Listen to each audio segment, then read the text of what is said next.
Lawal, not forgetting Dr. Busari. So I want to thank everyone who has made this conference a success. And I believe that at the end of the conference, we'll be able to prefer a solution, looking back at our education and also providing a solution to what our education should be in the future. Thank you very much and welcome to everybody.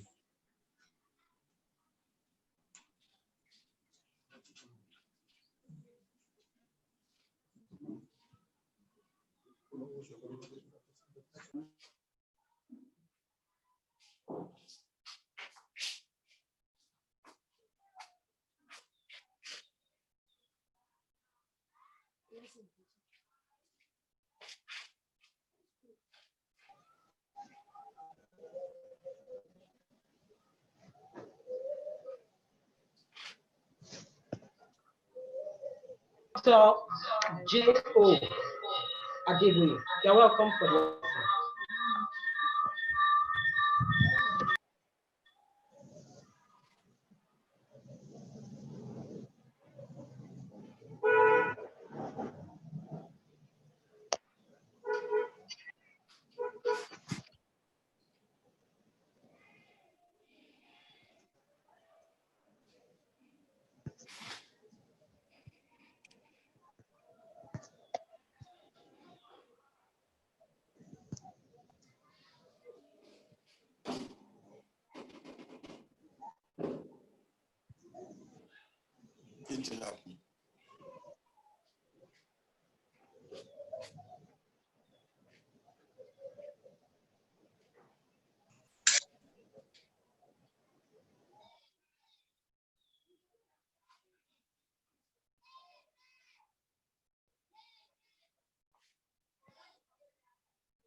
University of Beijing, in person of Professor Yamu, the keynote speaker, Professor Kingsley Omogwa,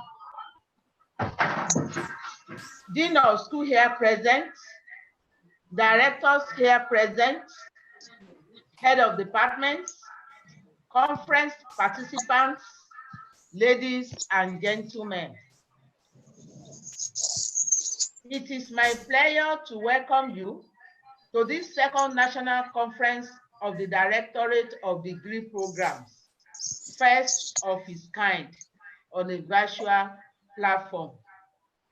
The conference is organized to fulfill our academic responsibilities to the society with an objective of solving prevailing educational challenges.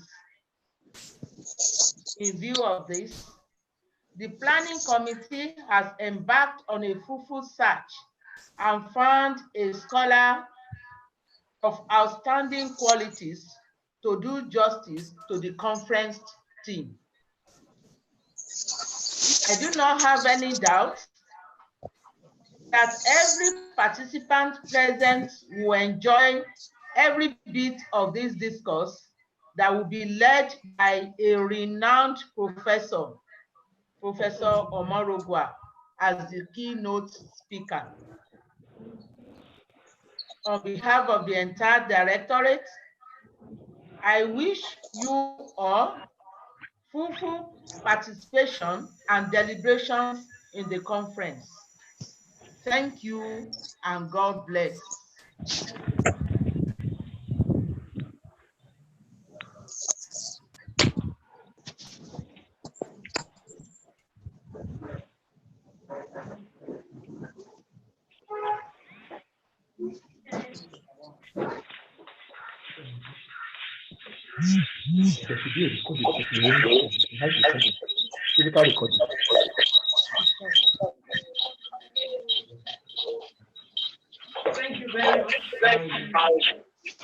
Director. Thank you for that speech.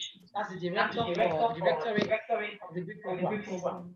And right on, we are going on to the first citizen of the college. I introduced him the other time when we started.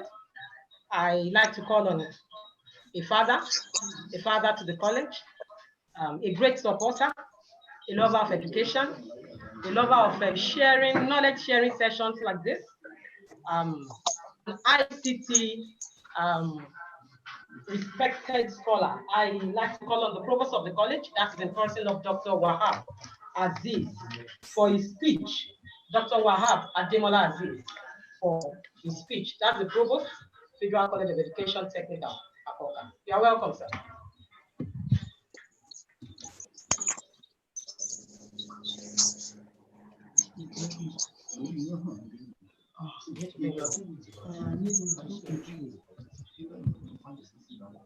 Please, you can come up, sir.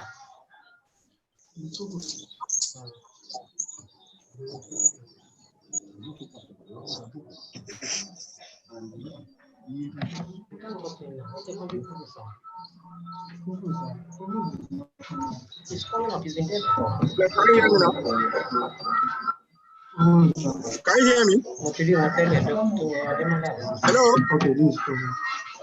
We are here. You say hello, hello. Hello, sir. We can hear you. Yes, sir. We can. Okay, good morning. Good morning, sir. Yeah, good morning. Morning, sir. Yeah, let me seize this opportunity to welcome everybody to this virtual conference organized by the Director of Federal College of Education Technical Akoka in collaboration with the University of Benin.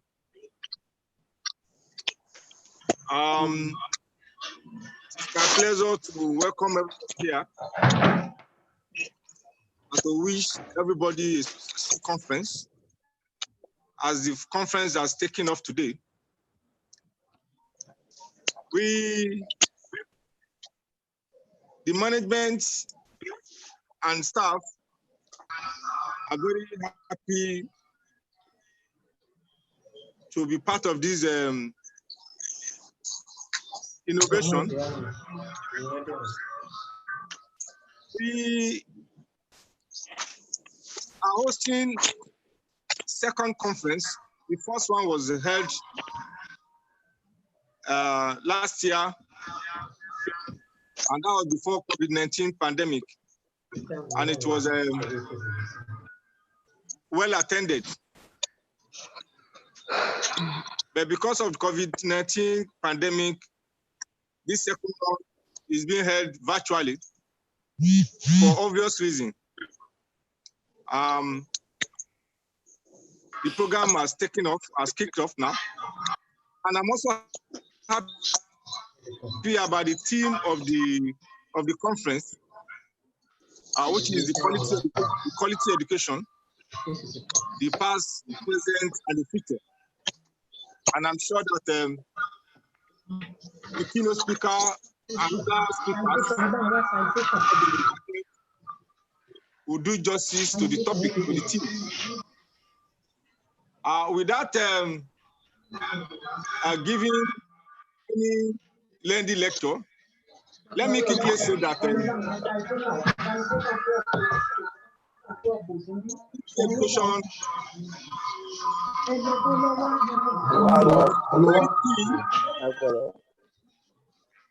to the development of any nation. For a country that has a population of over 200 million people, where you have over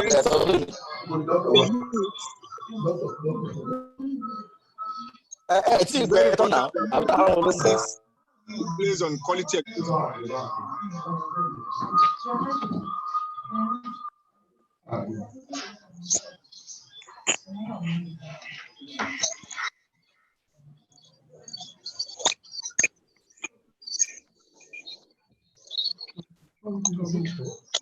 Hello? Hello. Am I on? Are you true, sir? Yes, sir, we can hear you. We can hear you. We can hear you. Okay. I think the host has to also unmute some of the noisemakers there. So I was talking about that we are doing importance of the quality of education to a country like ours.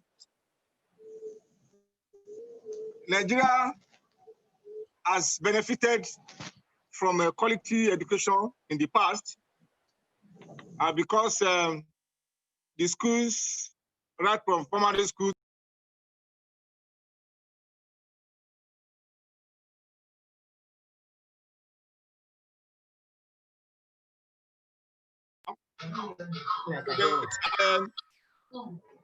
and as an institution, where we are also saddled with this responsibility of providing vocational technical education. I think it goes on us to also provide such quality education. And in providing such quality education, we also need quality teachers, quality administrators, then quality admin staff, and eventually we get a quality students. So for a country like ours to also provide quality education, it does not come free. Our quality education involves massive funding, involves regular training of manpower.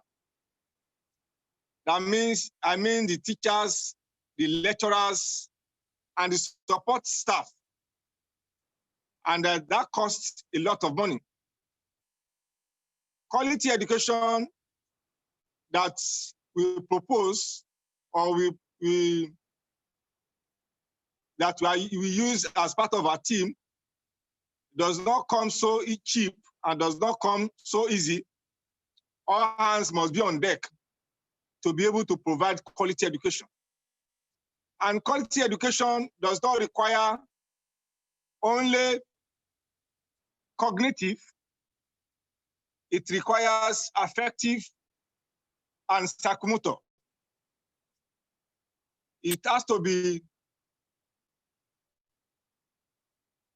a type of education that encompasses all aspects of the three domains I've just mentioned.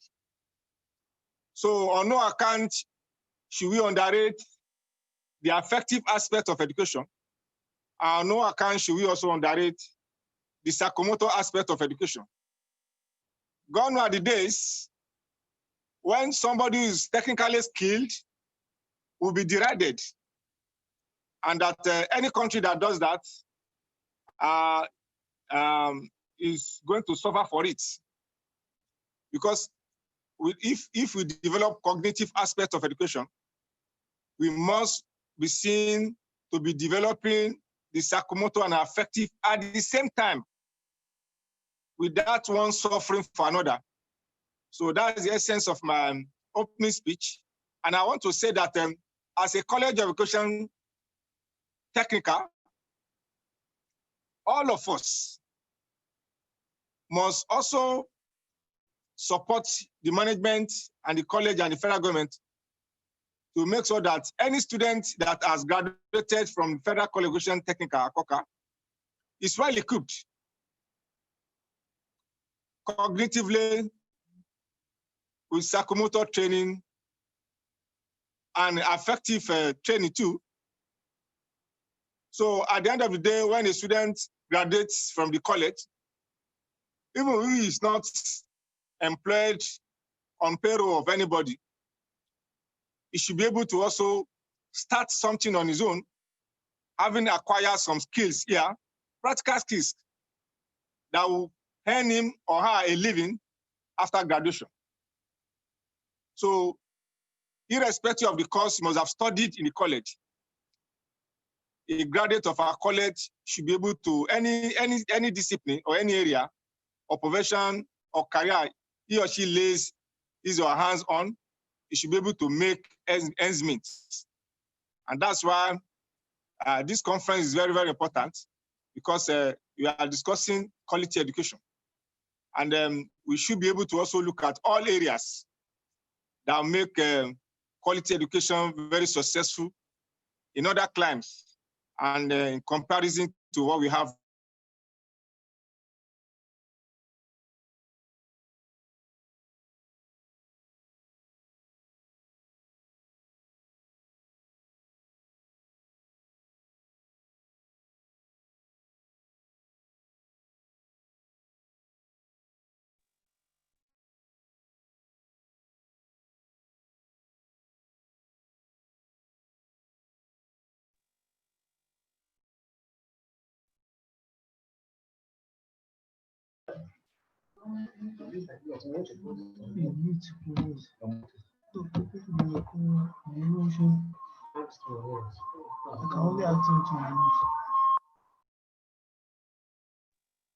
On no account should any higher institution be serve an underdog, because each institution was set out to provide different types of education.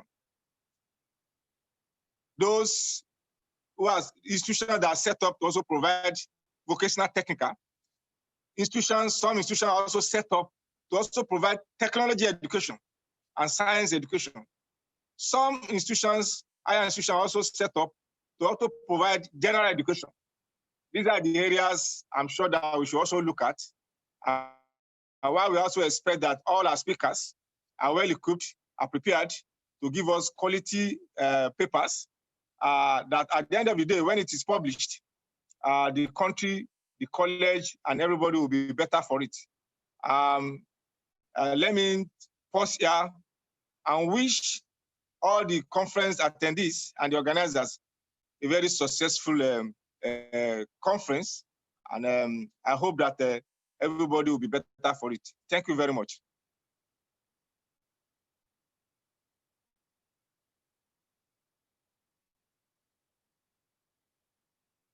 Thank you very much. Okay. Okay. Thank you very much, the Provost, sir.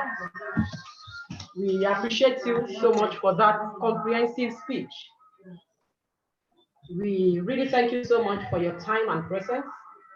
We appreciate it. And like I said the other time, the Provost is a father. Out of his busy schedule, he has spared time to deliver this speech. And we are so glad to have him around. Once again, thank you very much, Abiabu Provost. Your support is worthy of note and commendation.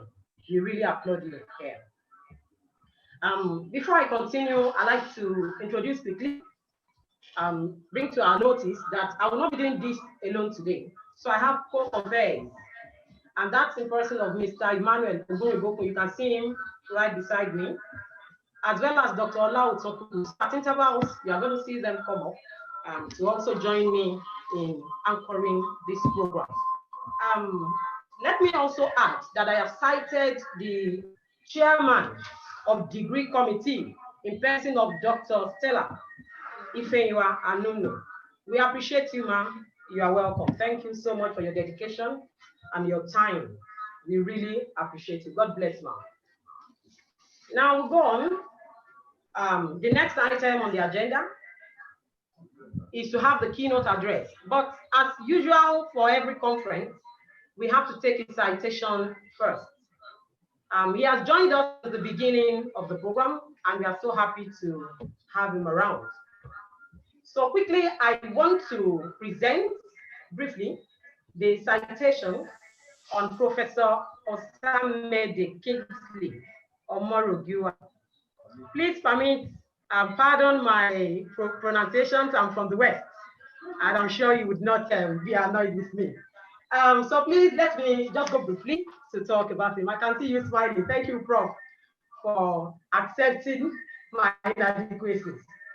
Okay, our keynote speaker, Professor Osamede Kingsley Omorogiwa, was born in Benin City, a professor who is an outstanding scholar of University of Benin, a federal university in our nation, Nigeria.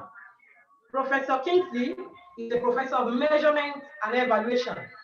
As well, he's the chairman of Affiliation Supervisory Committee. So the degree program we run here actually represents University of Benin in overseeing what we do here. And I must confess that he has been very warm towards us. We have enjoyed so much his fatherly approach and his loving attendance to all of our issues from the Directorate of Degrees. And let me also add that Professor Osamede Kingsley Omorugiwa is the chairman, University of Benin Admissions Board. As well, is the Vice Chancellor Representative for Faculty of Environmental Sciences, University of Benin. And I need to add that by the special grace of God, Professor Kingsley Omorugiwa is happily married with children. Ladies and gentlemen, let me tell you that we are very, very happy. We are glad to have him around.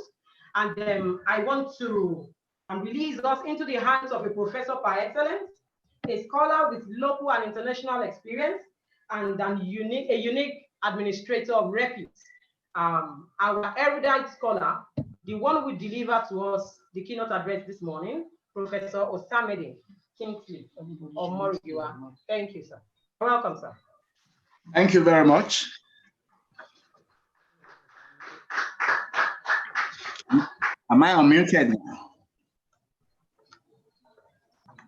We can hear you, sir. Yes, it's all right. I can hear you. Okay. Okay. We can hear you, sir. You can go on. Okay, I'm waiting for you to put me on the screen.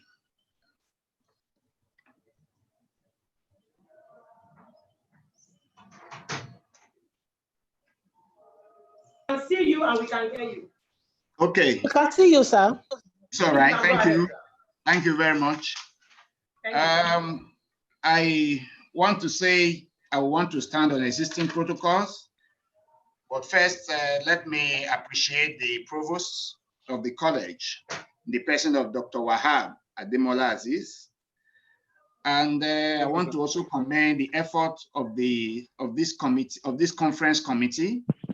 In spite of the realities of our times, you have been able to put this together, and it shows that you are able to adjust to the situations as we know it. I want to commend your efforts in the college in producing well-deserving graduates, both at the NC and the degree level in affiliation with us. I send you greetings from the University of Benin, from my Vice Chancellor, and from everyone here. And I thank God that you are safe.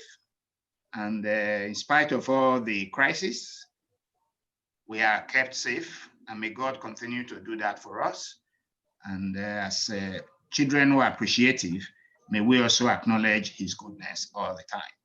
Thank you very much. Are you hearing me? Should I continue?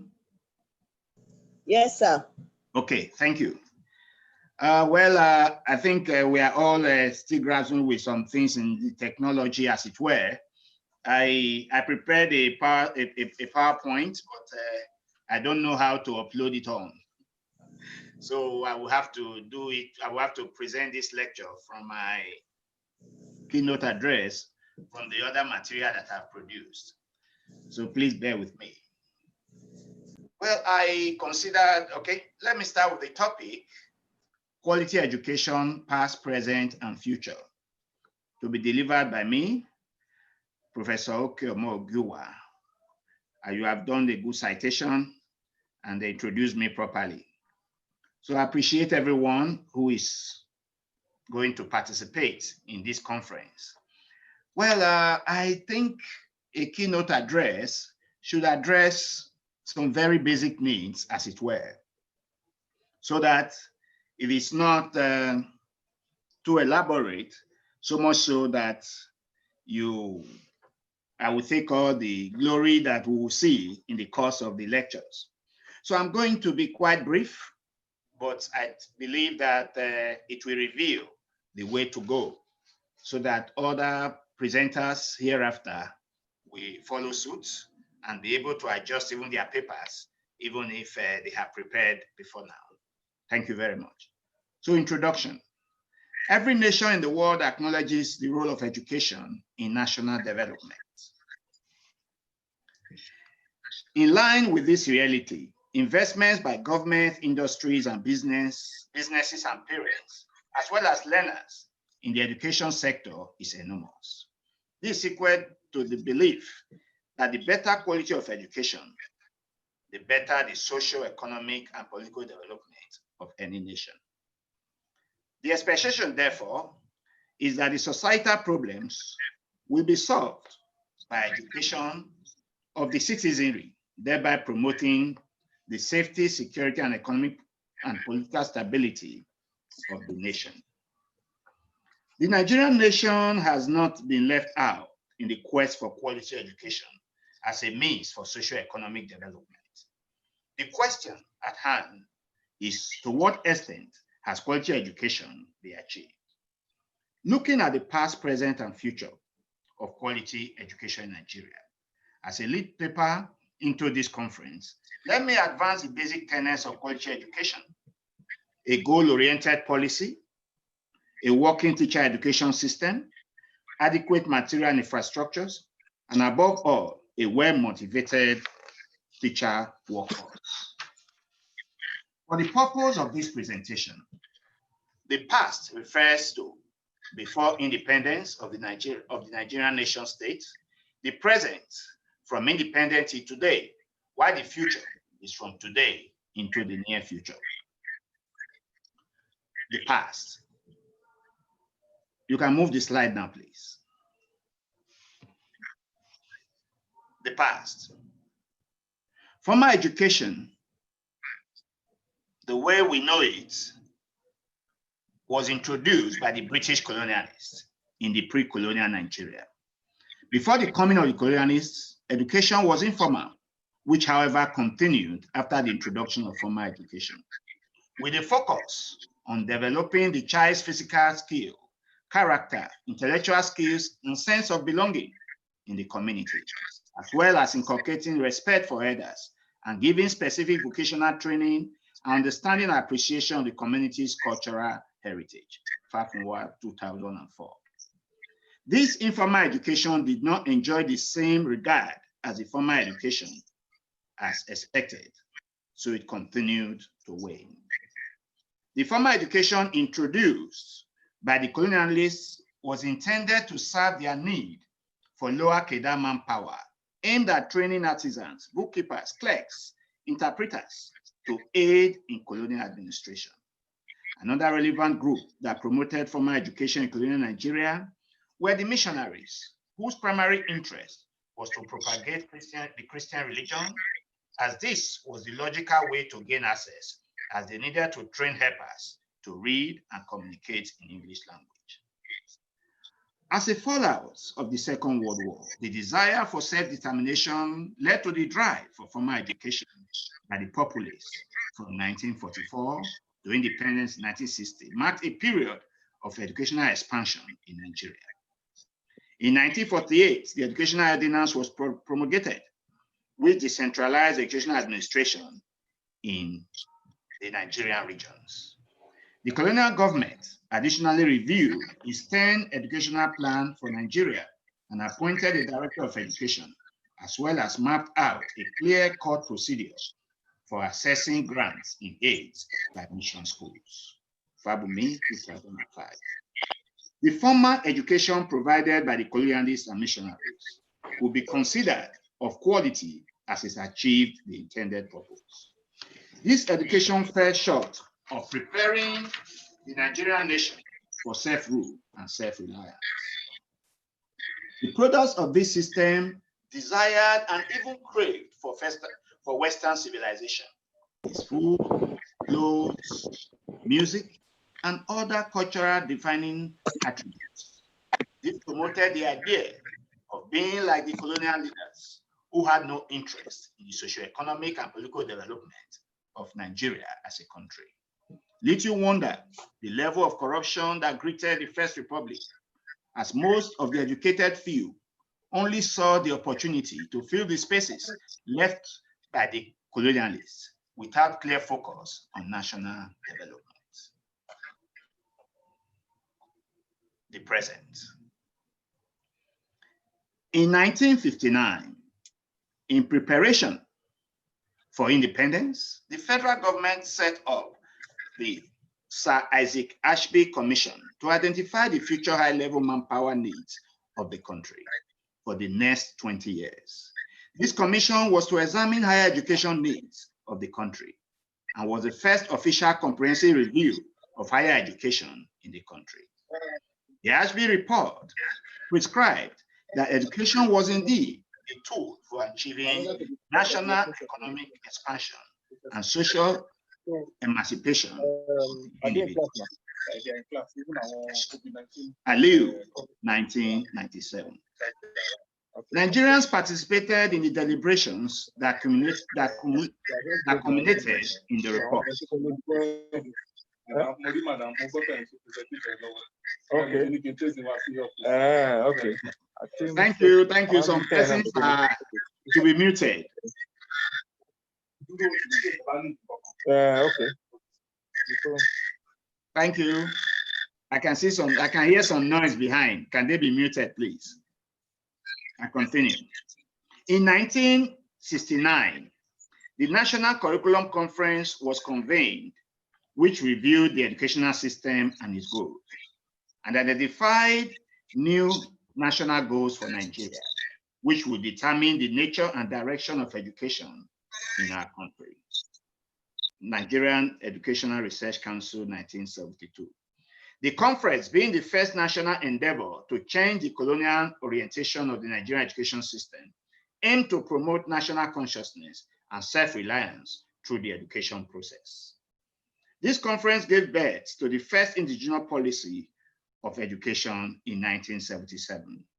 The policy was geared towards addressing the needs and aspirations of Nigerians, as well as promoting national unity and laying the foundation for national integration through education. With the goals of Nigeria education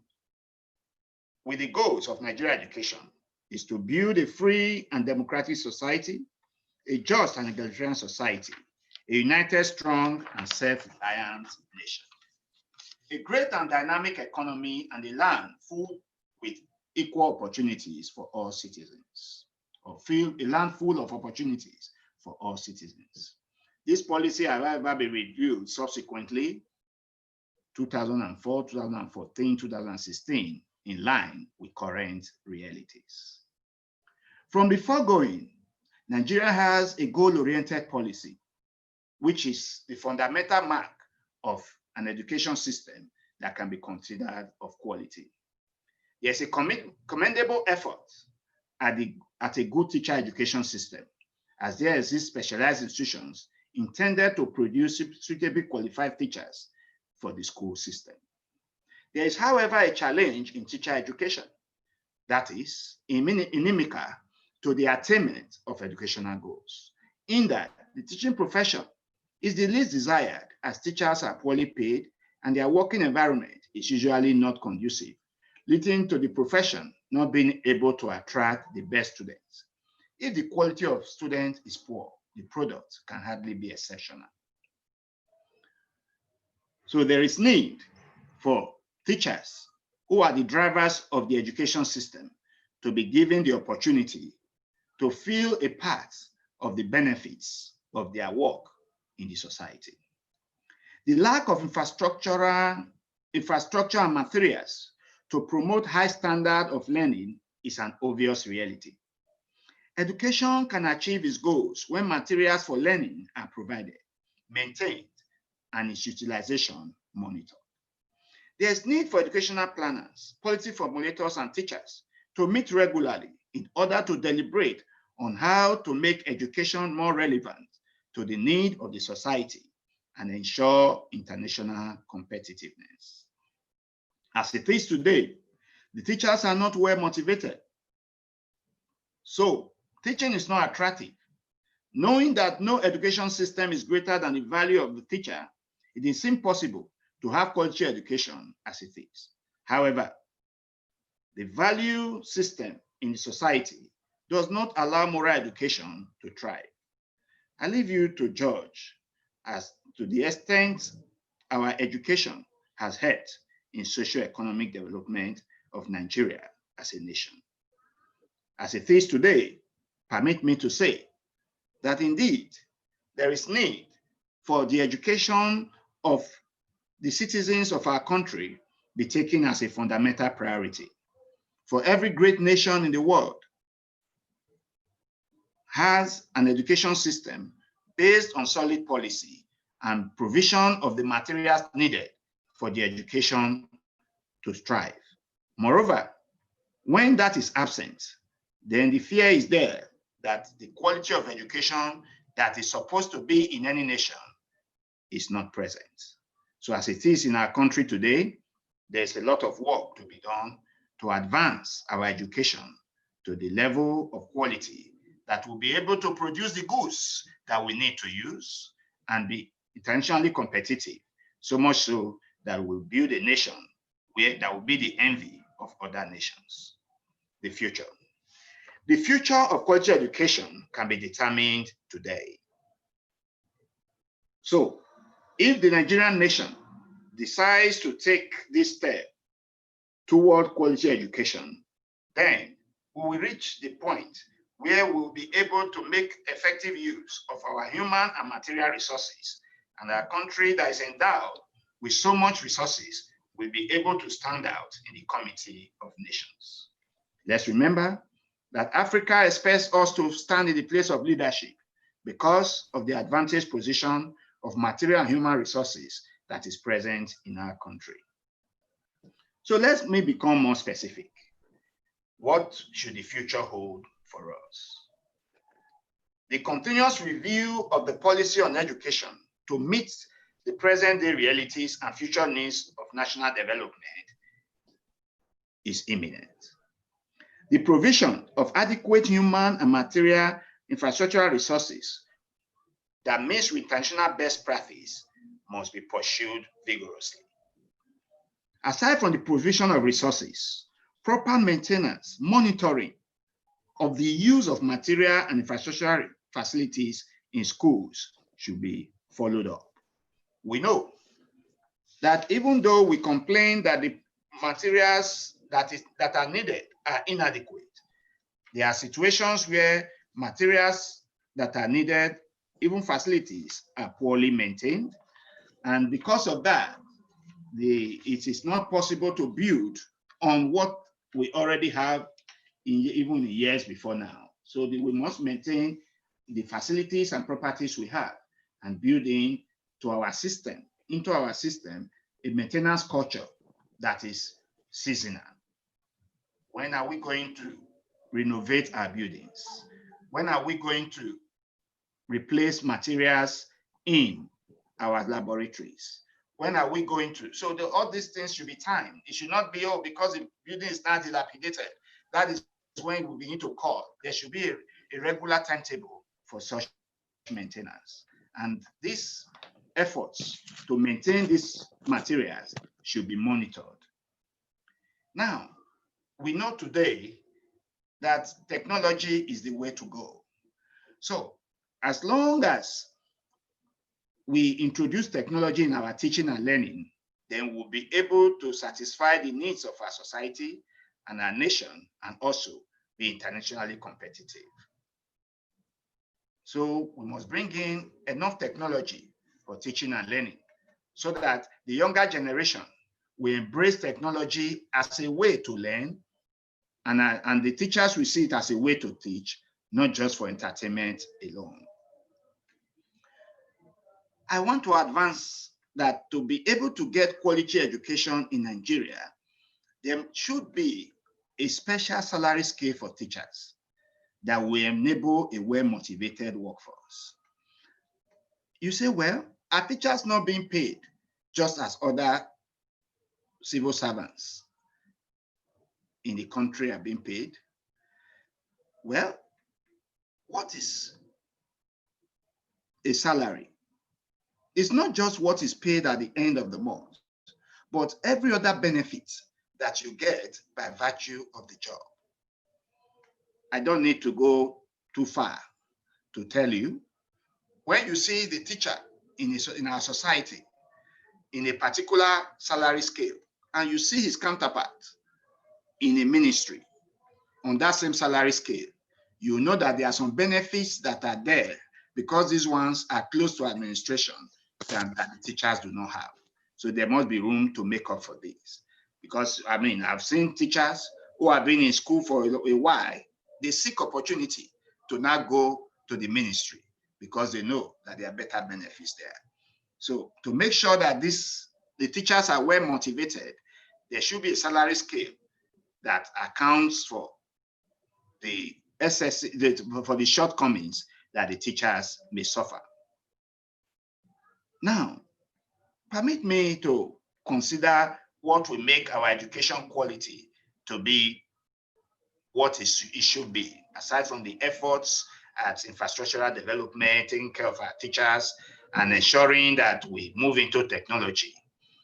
We must all be seen in the field of education to join the fight against corruption among public and political leaders, so that the training of character going on in the school will be imbibed by the products of the school system.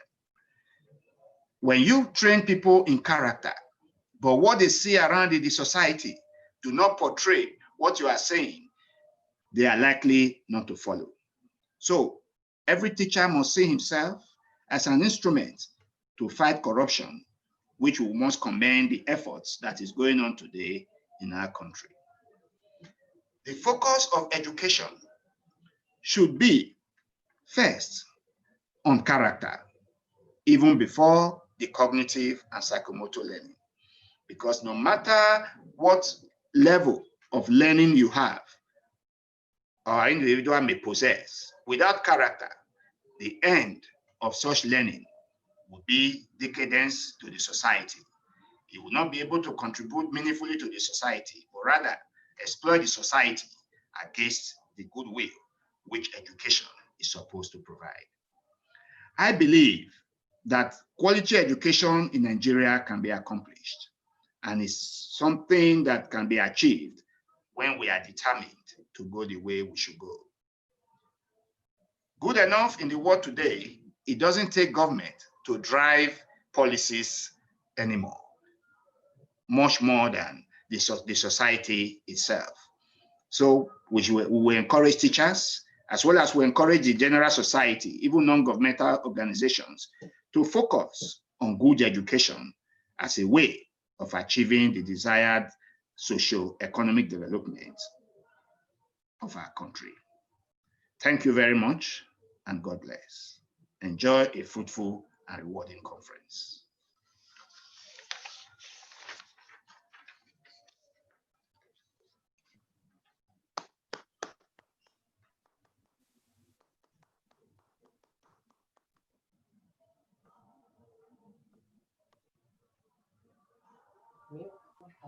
Thank you very much. I want to say a big thank you, sir. We'll be using this medium to ask for questions. Please, please, I will allow Mrs. Lawal to move on because we'll have to take questions. Please, Prof, we want you to still be answer. So I'm around. Drop your question on the chat, and you can also drop your question on the YouTube channel. So we're going to gather all the questions and then we'll ask Professor Sir. Thank you very much, sir. Thank you very much.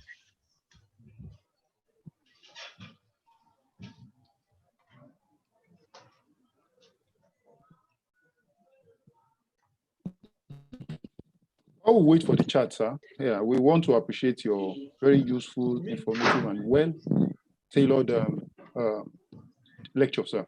Yes, we definitely do know that there will be a number of questions. While we also wait for other co-colleagues presenting. Yes, there are a number of accolades here talking about the lecture. yes, which most often than not, there are good ones that people really appreciate your words, appreciate your talk. So I'm also bothered. I'm also bothered. Maybe I should also take time to start with my own side or my own view of what it is, because our view here, or the whole idea of the dream here, is how has the education been in the past, how is it in the present, and better still, it can also help us with the future. All right, this is Lawa. All right. So what I want to ask is that what has been, or what are the other ways we've been trying to manage? We have been trying to manage transiting from one educational system to another, or what's your view about how do we transit, or see how ideal a particular level helps better at the expense of the other. We've had history of moving from a whole lot of that. Definitely, there must have been some at one level of education to another. But at the same time, too, we also want to believe that the same people, or about the same people here, have been collecting, or have been transferring this knowledge, or be having the similar custodian in this our educational system from one level to another. Not also forgetting the fact that we do define education as we enculture people. We enculture people such that whatever they're going to say next, or whatever we want to see, or what we want to see in the near future, should be what should be changed. Prof, how do you? I want to ask. Why would wait for other questions? How do you see? How do we try to manage this particular? I wouldn't know if my question is clear, but it's a whole lot in my own mind. Yes. But that's the little way I think I can. Yes. I think your question is clear enough. I can present it. Thank you. Your question for other questions. Okay. Can I make a response to this? Should I make a response to this one before? Yes, please do, sir. Yes, please go ahead, sir. Yeah, you see, the area where you have your question is centered on is on the issue of policy and development of educational system. You see, there is no perfect system, and there's also no bad system. But with the realities of time, the policy of a country, the educational policy of a country should be dynamic to address the obvious realities that exist in the land. You see, the educational system, if we go to the past, before independence, it was not uniform across the country.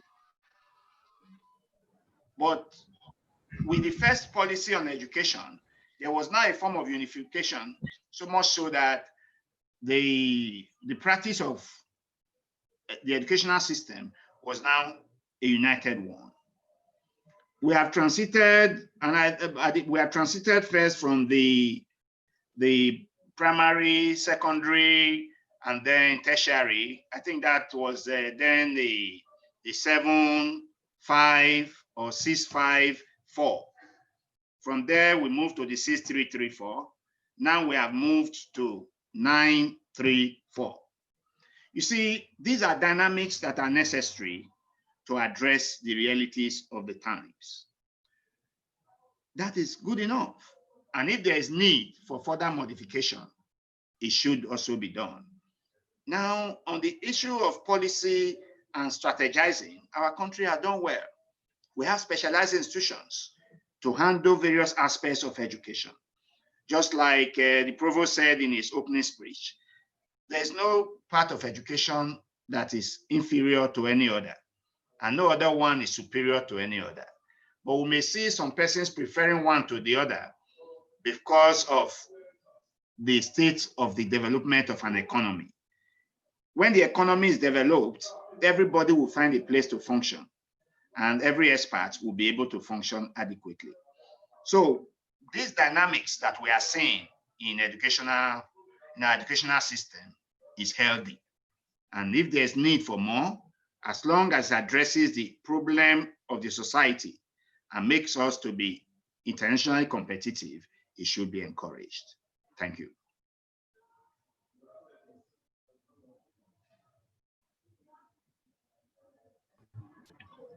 Thank you very much, Prof, for the response. We really appreciate that.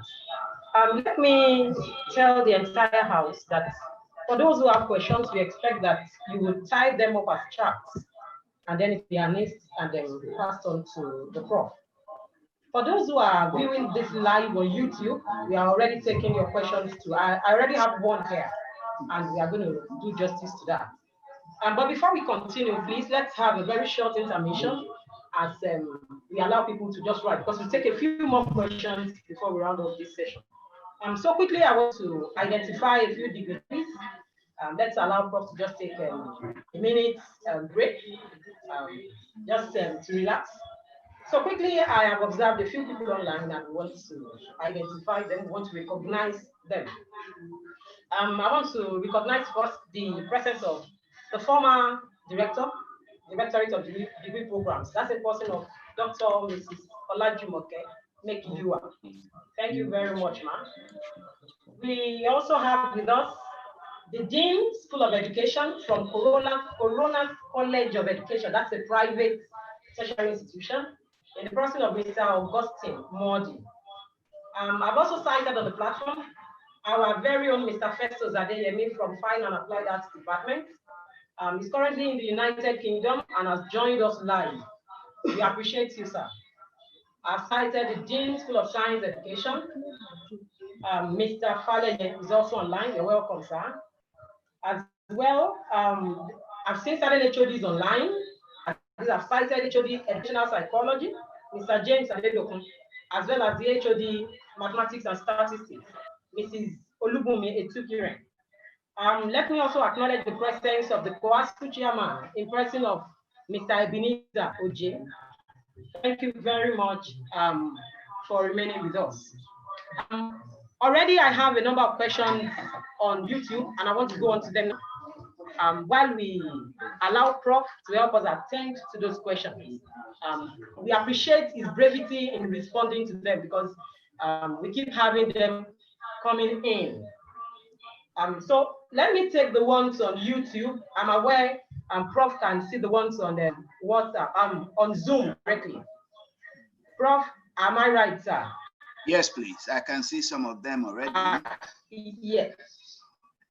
Okay, very good. So let me add the ones that are on YouTube so that you can now go on with the ones on the Zoom yourself. First question on YouTube that I can see here says, how can teachers join to fight corruption? How can teachers join in the fight against corruption? So that is one of the questions we have here. So you can go ahead. Okay, thank you very much. How can teachers join to fight corruption or fight against corruption? Corruption is a problem all over the world. In our country, the greatest challenge we have had to national development is corruption. The teacher is the future of the nation because we are exposed to the young ones who will be able to promote the nation to the stage where we may not have been able to get it to. The teacher must see himself as an instrument of change. In spite of the challenges that we have around, we cannot deny what the truth is as opposed to the facts.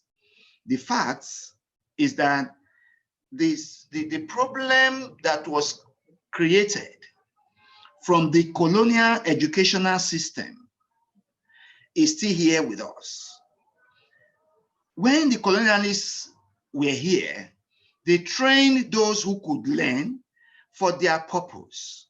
So that sense of national unity, a sense of national stability and self-reliance was absent. So those who became educated exploited the opportunity to become rich and take advantage of the society. This reality must be made clear. And then we must, in the course of our teaching, let our children know that, look, no matter how much you get, it's only for a season. That you, if you contribute to the building of a nation, your legacy will remain. Even though your name may not be crested on any stone, you would have contributed meaningfully. But if your focus is on how to exploit the nation for your personal good without thinking of how to contribute to the nation, then we should call you who you are. You are dishonorable, you are a thief, you are a nation destroyer. And by the time teachers are firm on that even though we all desire economic prosperity, it should come by hard work and commitment to that which we do. And teachers should not extricate themselves from the fight of corruption. The way by which we can fight corruption is by first standing firm with what is true. It doesn't matter where that person who is corrupt from, it may even be from our family, we should still say that is a bad act. I love you, my brother, but this you are doing, I don't like it. And I'm sure that by the time that becomes the basic ideology in our minds, which we will be able to transmit to the children, without denying the reality that we see around us, but letting them know that that's not the way to go, then I'm sure that the teacher will be joining to fight corruption. The teacher, in the course of joining to fight corruption, must be seen in his day-to-day activities with the children as being honest, without playing any favoritism or any form of trying to take advantage of the learners, so that what he says will make meaning to them. Thank you.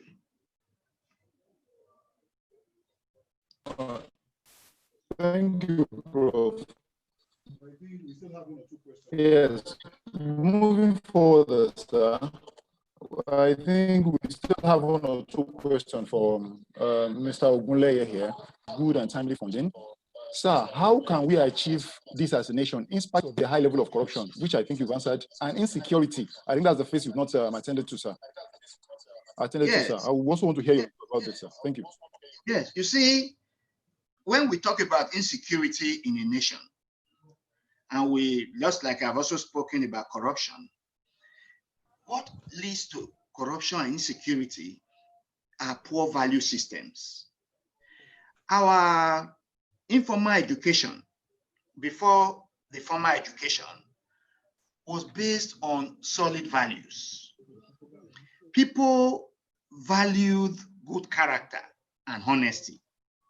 But you see, those who were educated in those colonial education, they resisted, or they saw the value system that was built by the informal education as inferior.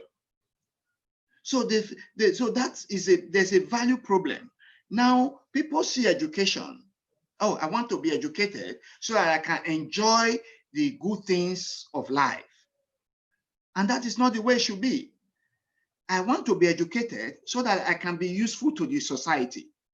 And the consequence of my usefulness will bring about the good things of life. So if that focus is not redirected, if you ask most of the youths, the focus is on how much money they'll be able to make, how much wealth they will acquire, without focus on what can I do to improve the society? What can I contribute to the society? Like now, we are all using the Zoom program for meetings all over the world.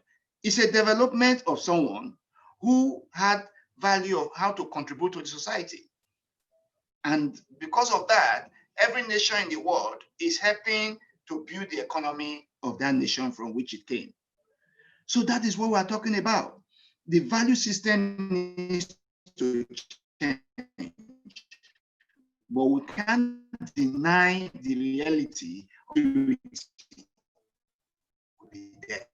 And now, another thing that the teachers must promote and let the children know is that, look, corruption is not limited to any group of people. And also let them know that that those who are corrupt and promoting corruption take advantage of the fact that we have value or we have love for our gender, we have love for our ethnic group, and so we want to protect even those who are destroying the economy. So as that sense of understanding comes, that a good value system is what the society needs to frustrate insecurity and corruption, you'll find out that it will become, if those who steal money are not valued, are not respected in the society, it will become unattractive. People should be interested in, oh, you are wealthy. How did you become wealthy? What have you contributed to the society? That should become the baseline with which the society, with which the teacher should relate with the student. That you can make money anyway, but you can't make a nation except through hard work. So that is my position on this. Thank you. Thank you very much. I quite appreciate, yes, one of the basic terms you use there, which is what value system, which you still have one or two things to look at. But we still have more questions to also still attend to. We want you to help us hear your view about, but we want to read them together such that we have a general. Yes, we have a question from Dr. Ayo Basan.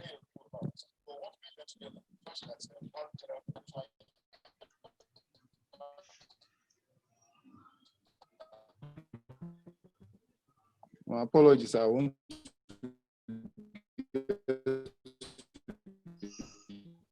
I want to read the charts, particularly of when it was reference to. That's one from Dr. Ayat Aziz and Dr. Anono, to also look at them while you help us attend to them. Kehinde online, I think the provost is raising his hand. He has one or two views about what he wants to say before you continue with his question, sir. Please, I want to permit the provost to hear his own view.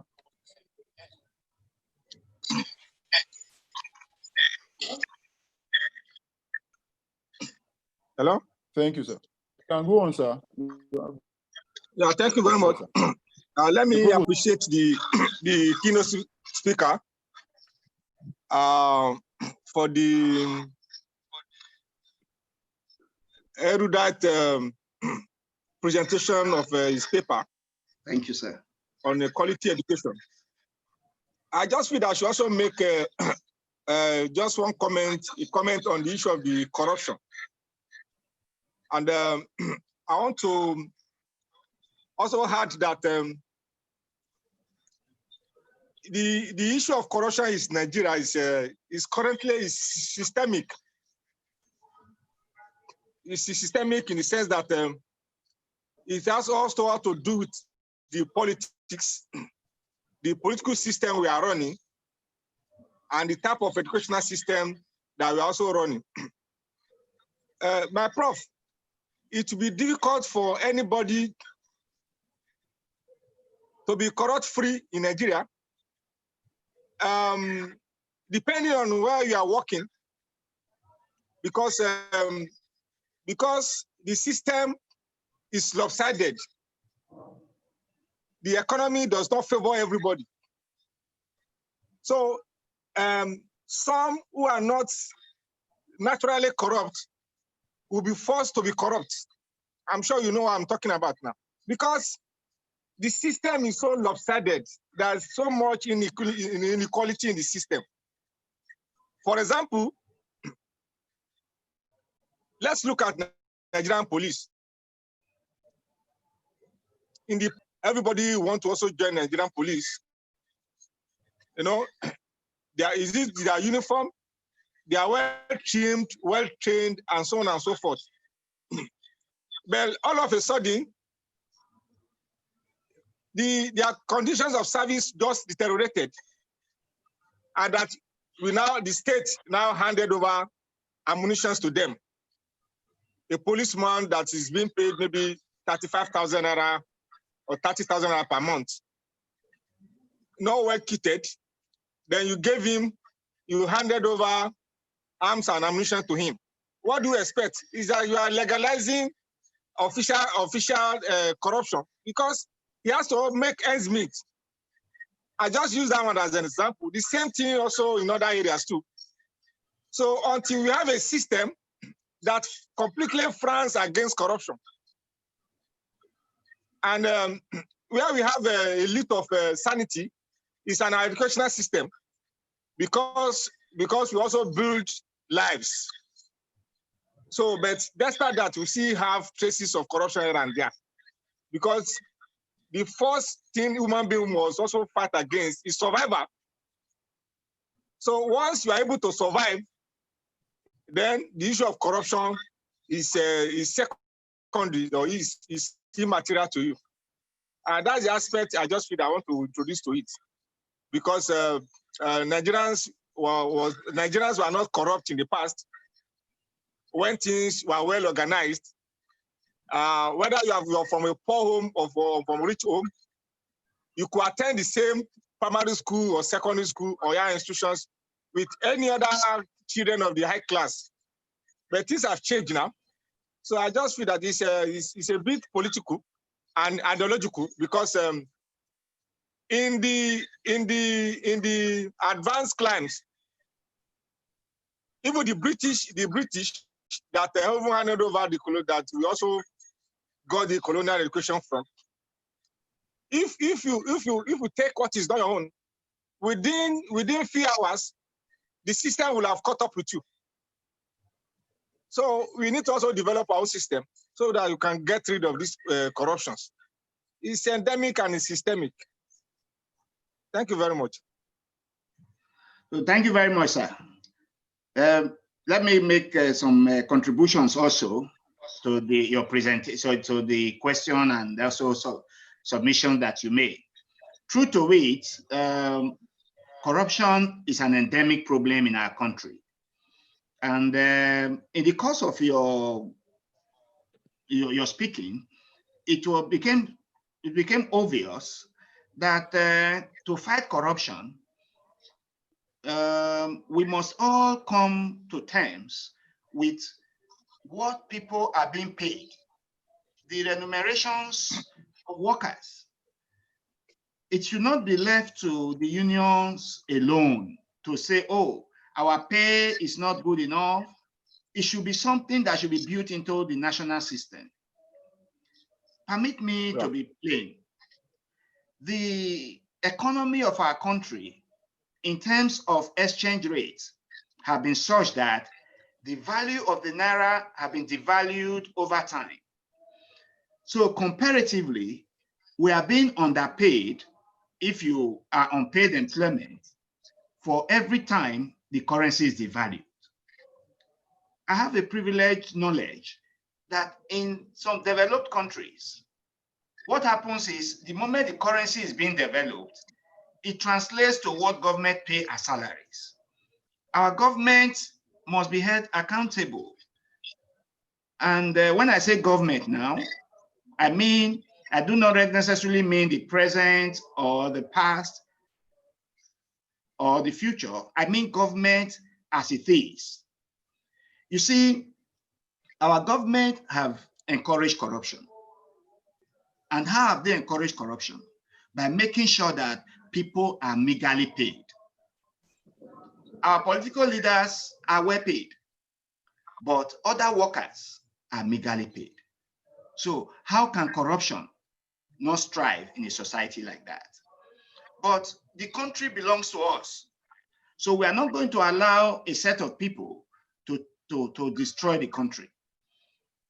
A people that are determined, when the value system, you see now, the younger people, by the time you let them know that, look, the opportunity is not there for you to go and loot. If you don't build, there'll be nothing to loot when you get there. So everyone has that sense of building. You see that the national psychic will change. Good enough, the social media is there. People can now begin to air their position and begin to stand against some particular things in the society.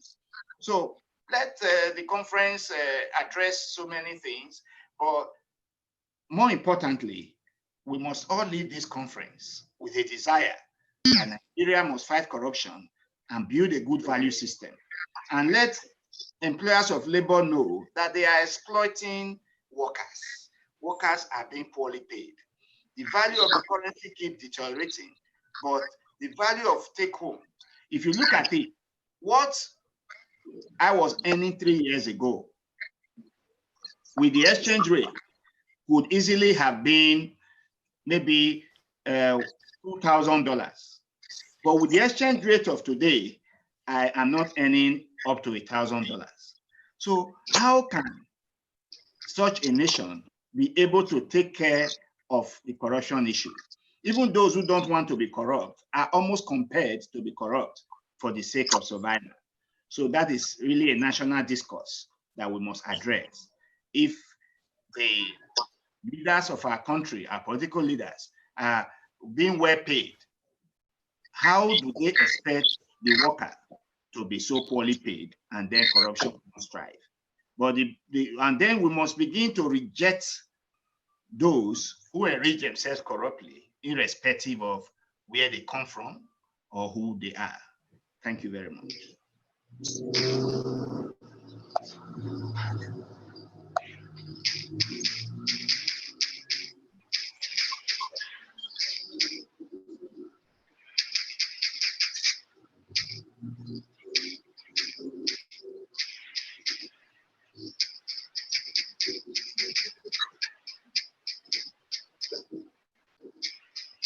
So while I wait for other questions, I can also see some questions on the, on the group chat.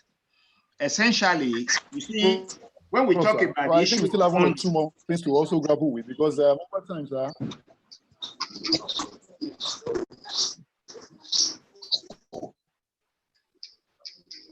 you can hear me? Hello, sir. Yes. Yes. Yes, we can hear you. Yo, I want to talk on we can I've seen some questions. One thing I do.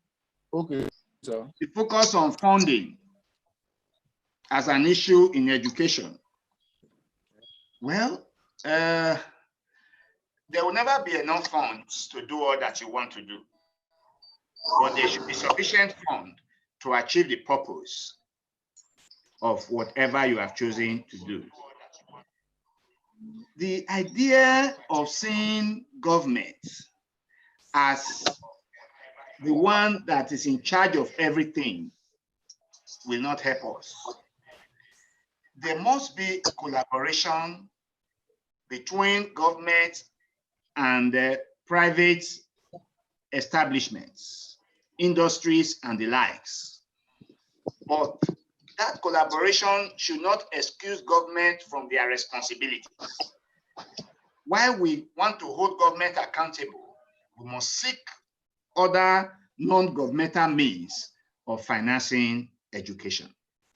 Companies can be encouraged to adopt institutions to say, well, I will help in this area as part of our social responsibility. I want to commend the efforts of ETF, because higher education would have really gone much worse than what it is now, if not for ETF. You can see the ETF buildings, sponsoring programs, sponsoring research, and all the other areas that they cover. So we want more of that. We want there to be, aside from governmental funding, there should be non-governmental funding to help in the areas of in funding education. But government must take their primary responsibility of providing education seriously. Thank you.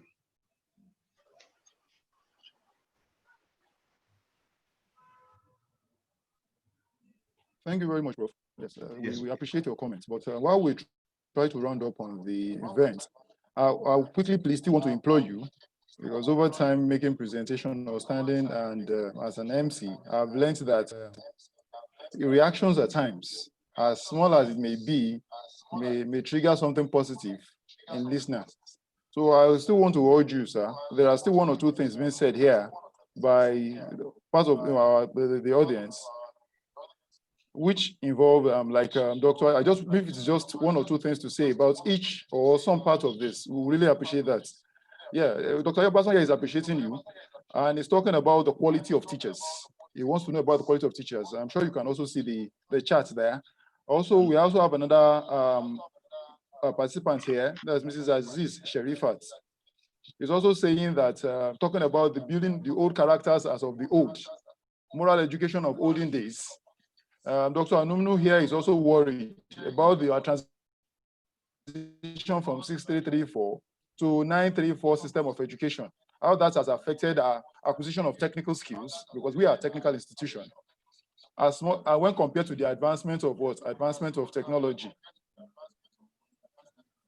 Also, we also have comment by Molayinka Salisu here, and it's also bothered about students are being admitted into teacher education year in, year out, and the usual issue of JAMB cutoff. I want to have your take on this, if we will make this our parting short, sir. Thank you, sir. Thank you very much. It's nice to see that this short lecture have elicited so much interest in discussing the issues at hand. Quality of teachers. You see, to be able to get good quality teachers, then we should have students who themselves are of quality. The most desired course, in the course of my lecture, I talked about that. The most desired course in the university today and other institutions, except for those that are specialized in education, wherein you know that's all. Anyone who gets to a college of education know that I'm training to be a teacher. The least desired course is education. But that was not the case. It didn't start from there.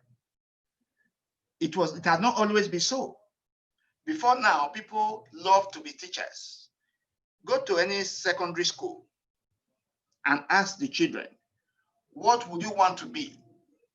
If you are able to get out of 40 children in class, if you're able to get 5 who says, I want to be a teacher, then that is good. They will name all professions, but very few or none wants to be a teacher. Why is that so? It goes to the living condition of teachers. Teachers are not well paid. Teachers are not working in good environments. So at the end of the day, even teachers do not want their children to be teachers. So when we talk about quality of teachers, it has to do with the welfare of teachers. Teachers should be given a special salary scale because teachers are the builders of the nation. Every other profession is serving for today, but the teachers are not just serving for today, they are serving for tomorrow.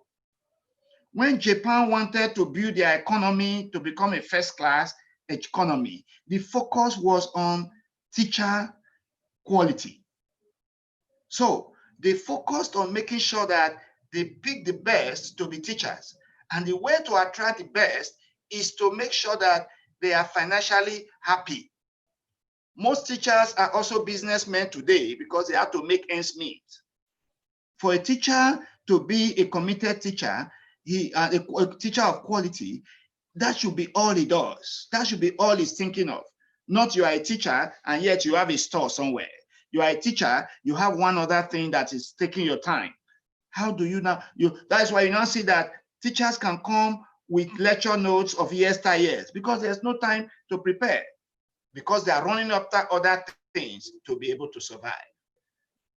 Recently, we had a sad situation of the University of Benin. In the University of Benin, a policeman asked for bribe from a bus driver, and the bus driver refused to give, and he was driving away. Guess who he hit down? He hit down a lecturer near the university gate. in the evening of it, that was at about 7 o'clock in the evening. And sorry to say that the lecturer died. What was that lecturer doing there? She has a place where she says water. That's a lecturer. She has a place where she says water. In the evening of it, she was not taking account of what had been sold for the day, and the vehicle hit her. What kind of lecturer would that be when he's supposed to be thinking of the research that will develop the society? But in an attempt to make ends meet, lecturers are now involved. Even lecturers are involved in all kinds of businesses here and there that do not have value for education, that do not add value to their work as lecturers. Talk less of the teachers in our school system. So when we talk about quality teachers, quality of teachers, it has to do with how are you treating those who are currently teachers? Teachers are being poorly paid. They are being exploited, and it should not be so. The characters of old that we are talking about, we must return back to value for honesty. And the way to do that is to build a value system that begins to resist this idea of because you are rich, you are in charge. So by the time we begin to resist, and those who have earned money cannot account for it, and it becomes a general psychic in our society, they invite you to parties and you refuse to attend. You don't bring them in for donations. You don't ask them for help. Let there be a rejection. I don't know how this man made this money, so I don't have anything to do with it. As we advance to that, you find out that our characters of old will come back. On the transition of systems, you see, the desire to transit from one policy to the other is good, because no policy is initiated without it being thought out. But the problem we have had is that when policies are being initiated, the process of executing that policy had not been also put in place. You want to transit from 6334 to 9. What are the financial implications? What are the structural changes that you need to make? What trainings that do you need to give to the teachers? So in our planning our educational system, before we talk of transiting from one to the other, we must be sure that the indices of executing such system is available. So that would be for the policy planners to address. Then we now talk about admitting students to institutions. Why is the score for admitting students to education much lower than others? Well, do you want me to give you a privileged information? Most often than not, students do not apply to reach education, even in the universities. It is only those who cannot get admitted to, in quotes, their preferred courses that finally say, well, I want a university education. They now come to education.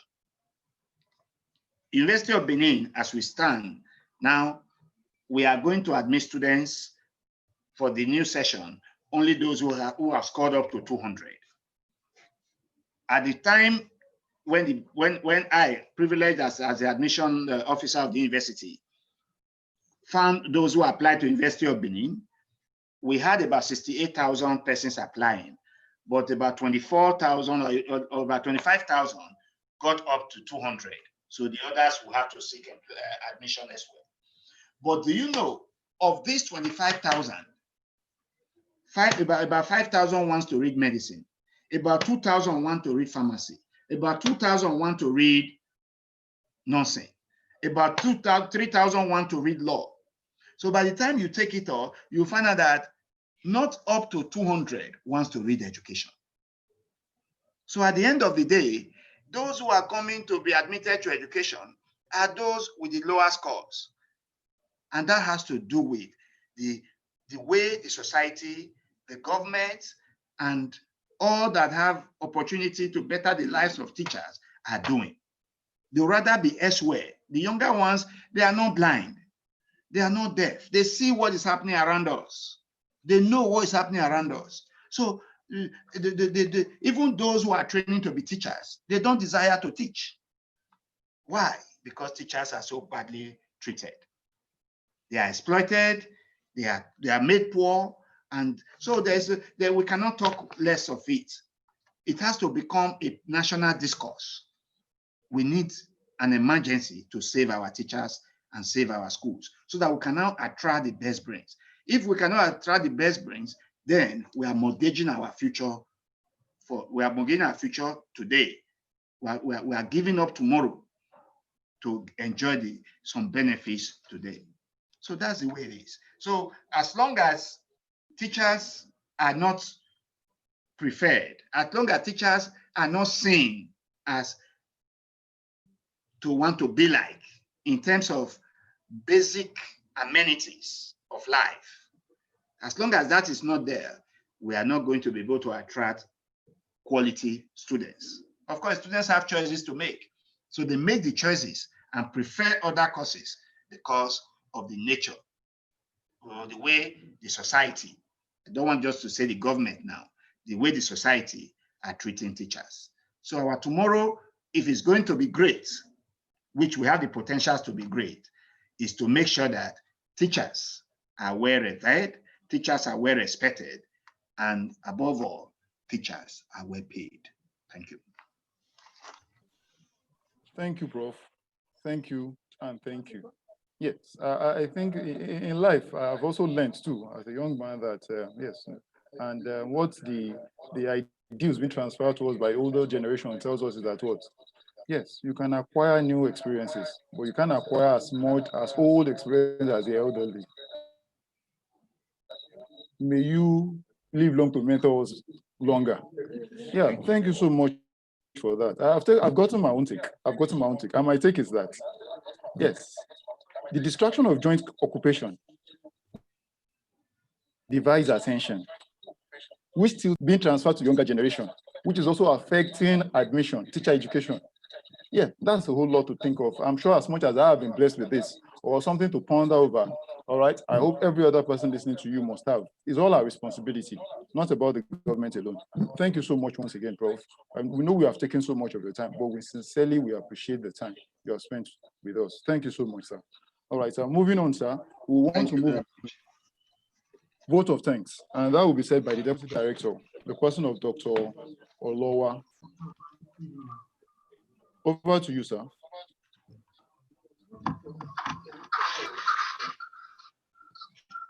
All glory be to God, mighty, who has helped us so far. The session has been very wonderful and very expository today. And we really thank God for the privilege that as the directorate, we are pioneering this kind of a conference. And today we want to thank our provost who gave us the support, the platform, the enablement. We appreciate him so much from the beginning of the planning up to this time. I want to thank God for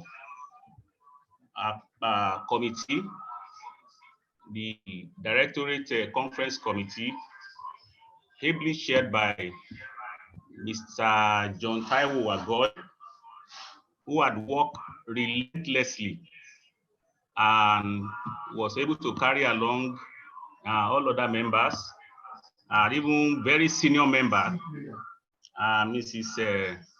Margaret Ibinoba, a very senior and very humble member. And all the other committee members, I want to try and mention some of them because we started all this before COVID-19. Then we were thinking we were going to embark on the traditional conference, but at the inception of the close down, we began to explore other avenues, and thank God today we are evolving, and we are evolving very gloriously. And this is due to the diligent efforts of all these other members that have worked. Dr. Akitunde, Dr. Banjoko Lushola, Dr. Mrs. Olowa, Ms. Lawa Roots, Mr. Emmanuel Ogunibokun, who have been manning our platform. He has worked relentlessly to make sure that all the information we are pushing out were coming out on time. Also, to be noted, recognized is Dr. Aye Obasan and all other members, Mrs. Moses Oluwole Moses from Business Education, Dr. Kuku, the Secretary of the Committee, and Dr. Alade Nusi also from Education, and Moses Oluwole. So all these members have worked day and night, chatting, talking, and I think everyone have learned at the end of the day. And with the comment we are hearing now, it seems this system, this virtual conference is more acceptable by everybody. At the directorate too, we have the administrative backup. Our administrative secretary, Mrs. Felicia Ashore, also has given us administrative backup.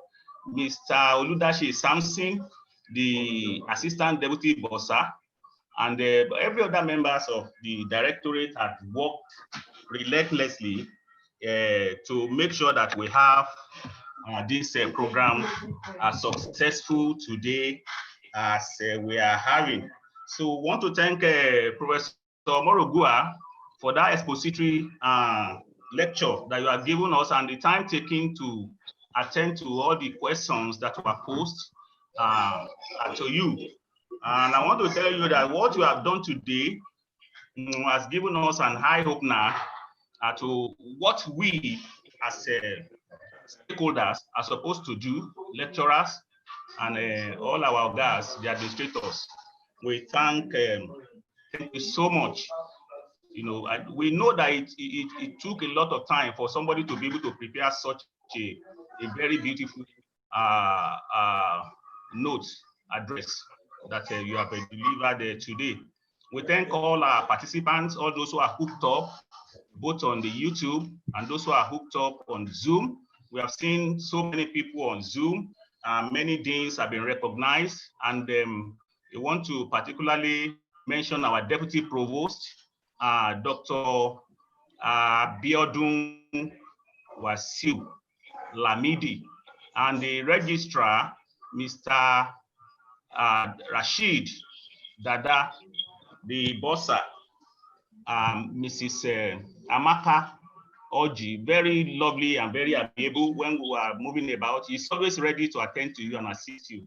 We thank all the members of management, thank all the directors who are present and hooked up. We thank all the deans and the head of departments who are there, all the lecturers who are there. We appreciate your support. We appreciate that you are attending, and we appreciate all your contributions to the success of today's virtual conference. You will all agree with me that this has been a very successful virtual conference because we are having participants from UK who are hooked up. We are having participants from other universities who are hooked up on this platform. And then we are having participants from United States of America. So you all agree with me that FCT Akoka is flying under the able leadership of our provost and the chief executive officer, Dr. Wahab Ademola Assis, ever ready, ever working 24/7 provost, very full of action and very energetic, very supportive, very open up policy. We thank you so much, our provost, for all the support and employment from the directorate, and we wish you very much successful tenure in the office and good health and favor from God. So we want to bring this session to a close, and we'll now have to go on an interlude. And before we do that, we'll be having some announcements as regards the technical session that will be coming up after the interludes. And so on that basis, I'm going to be handing over to Dr. O.O. Kuku, who is the secretary of the committee. Thank you, everybody.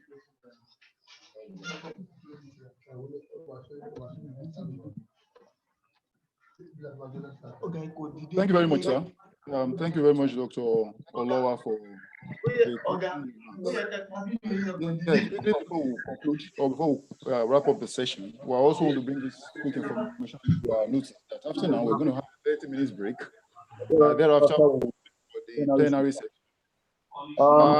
Wants to say this that between now or before the 30 minutes break, yes, email update on the schedule of the plenary session will be sent to our respective emails. As a result, we want to urge our participants that they should always endeavor to use their own email in forwarding messages. That's our base. But since that's our basic communication, also our institutional address should, as well as our email and phone number, should also be included in the paper. All right. Well, after now, we'll take a 30 minutes break. After the closing prayer, national anthem, we'll take 30 minutes break, then we convene for the plenary session.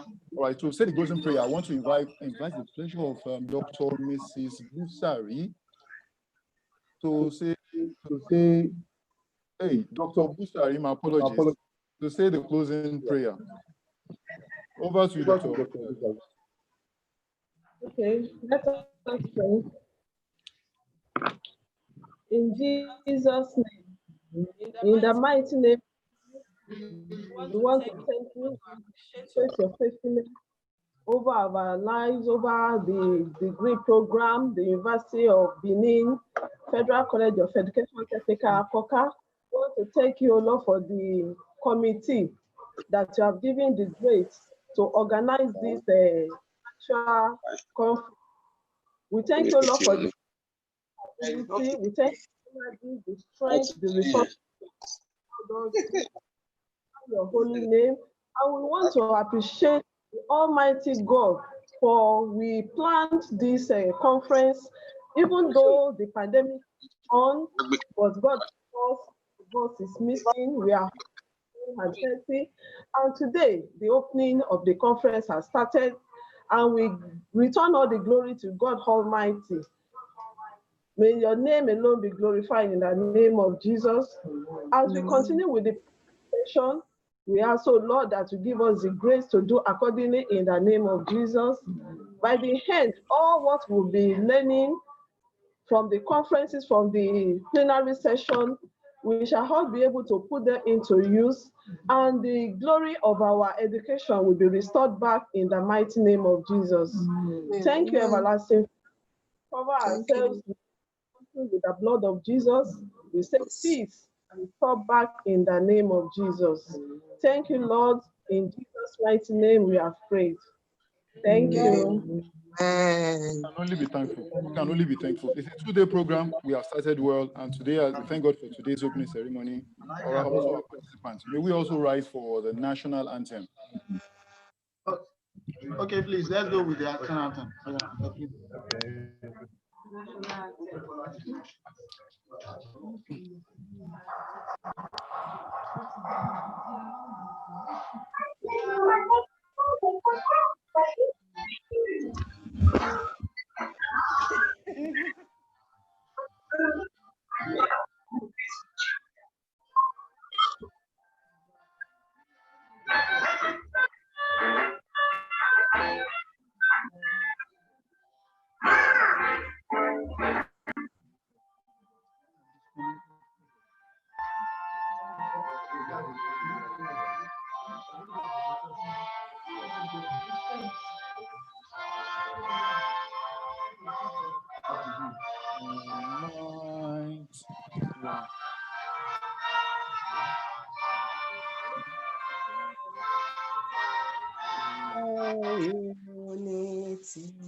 Okay, we want to say thank you to everybody. Thank you very much for coming. Please, the technical session is going to commence exactly 12:30.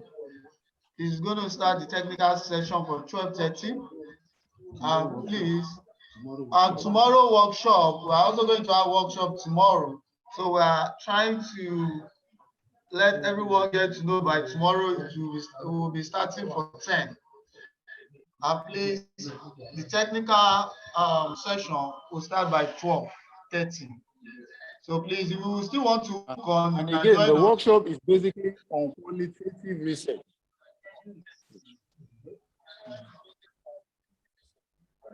There might be need also for us that we want to learn or add more to our knowledge as far as qualitative research is concerned. We'll be expecting to meet with Dr. Okonji Patrick of the University of Lagos to give us a talk on qualitative research, and that will start exactly by 10.